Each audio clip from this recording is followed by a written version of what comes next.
15 વર્ષથી પાલેજમાં જૂના અને જાણીતા computer, laptop, CCTV camera service, printer repairing તેમજ નવા અને જૂના કોમ્પ્યુટર લે વેચ કરનાર. એડમિશન ફોર્મ તેમજ તમામ સરકારી ફોર્મ ઓનલાઈન ભરી આપવામાં આવશે. ભરૂચ જિલ્લાના મક્તમપુર ગામના મુસ્લિમ સમાજના રહીશો દ્વારા રાજ્યમાં ચાલી રહેલી એસઆઈઆરની પ્રક્રિયા દરમિયાન થયેલી કથિત ગેરરીતિઓના આક્ષેપ સાથે જિલ્લા સમાહર્તાને સંયુક્ત આવેદનપત્ર પાઠવી તાત્કાલિક કાર્યવાહી કરવાની માંગ કરવામાં આવી છે. આવેદનપત્રમાં જણાવ્યું હતું કે મક્તમપુર ગામના અનેક કાયદેસર અને વર્ષોથી વસવાટ કરતા મતદારોના નામો સામે ખોટી અને ગેરકાયદેસર વાંધા અરજીઓ કરવામાં આવી છે. અનેક કેસોમાં સ્થળ તપાસ કર્યા વિના, સંબંધિત મતદારોની પૂછપરછ કર્યા વિના તેમજ પૂરતા પુરાવા જોયા વિના જ ફોર્મ સ્વીકારી કાર્યવાહી કરવામાં આવી હોવાનું પણ રજૂઆતમાં ઉલ્લેખાયું છે. આ પ્રક્રિયા કુદરતી ન્યાયના સિદ્ધાંતોના વિરુદ્ધ હોવાનું પણ આવેદનમાં જણાવ્યું છે. આક્ષેપ મુજબ ફોર્મ નંબર 7 દ્વારા મોટા પાયે નામ કમી કરવાની અરજીઓ કરવામાં આવી છે, જેમાં નિવૃત્ત સરકારી અધિકારીઓ, વેપારીઓ તથા પ્રતિષ્ઠિત નાગરિકોના નામોનો સમાવેશ થાય છે.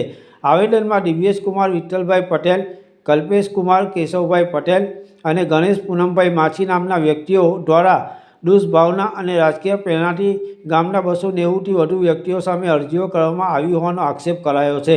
સાથે જ સંબંધિત સરકારી અધિકારીઓએ યોગ્ય ચકાસણી વિના અરજીઓ સ્વીકારી ગંભીર બેદરકારી દાખવી હોવાનો પણ આક્ષેપ કરાયો છે.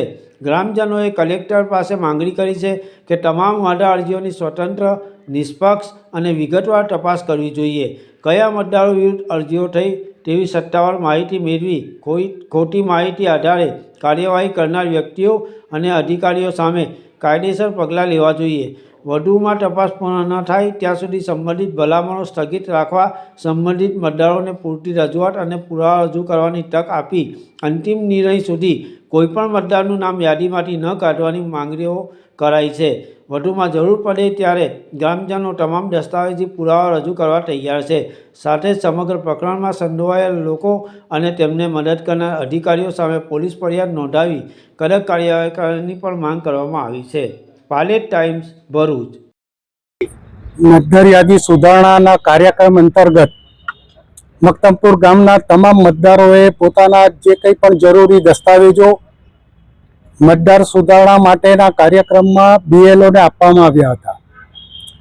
રાજકીય પક્ષના કેટલાક કાર્યકરોની રાજકીય મહેચ્છાઓ સંતોષવા માટે SIR 7ના ફોર્મનો ખોટો ઉપયોગ કરી સૌહાર્દપૂર્ણ વાતાવરણમાં આ ગામની અંદર 395 જેટલા મુસ્લિમ મતદારોને કમી કરવા માટે SIR 7ના ફોર્મ ભરવામાં આવ્યા છે.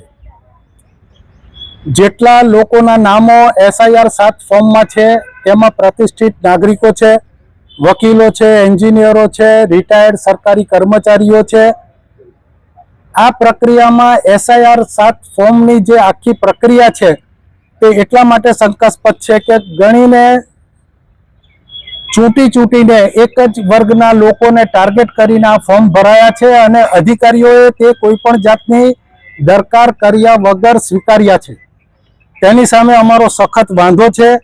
તે બાબતે અમે રજૂ કરવા અત્રે આવ્યા છીએ અને અમે આશા રાખીએ છીએ કે અધિકારીઓ, કલેક્ટર સાહેબ આ બાબતે તુરંત આ ખોટા SIR ફોર્મ ભરનારા લોકો સામે, અધિકારીઓ સામે, રાજકીય પક્ષના કાર્યકરો સામે દાખલારૂપ પગલાં ભરશે તેવી અમને આશા છે.